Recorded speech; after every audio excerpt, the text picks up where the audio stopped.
وبركاته. إن الحمد لله نحمده ونستعينه ونستغفره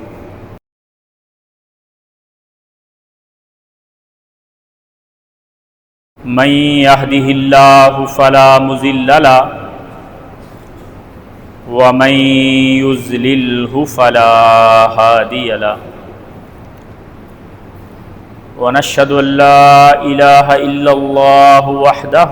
لا شريك له ونشهد أن محمدا عبده ورسوله. اللهم صل على محمد وعلى آل محمد كما صليت على إبراهيم وعلى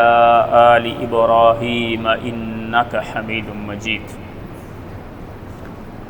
اللهم بارك على محمد وعلى آل محمد كما باركت على إبراهيم وعلى آل إبراهيم إنك حميد مجيد.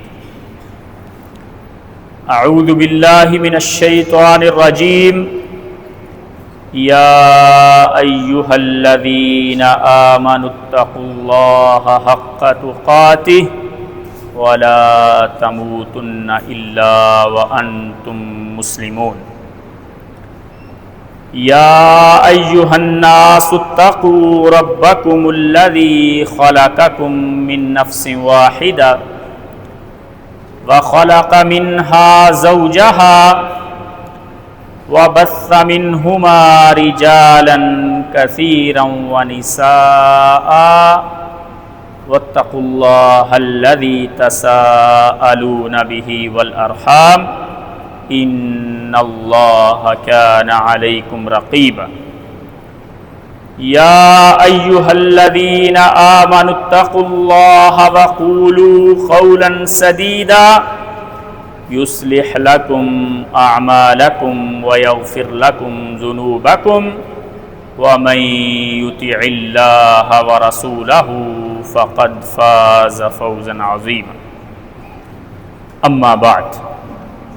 فإن خير الحديث كتاب الله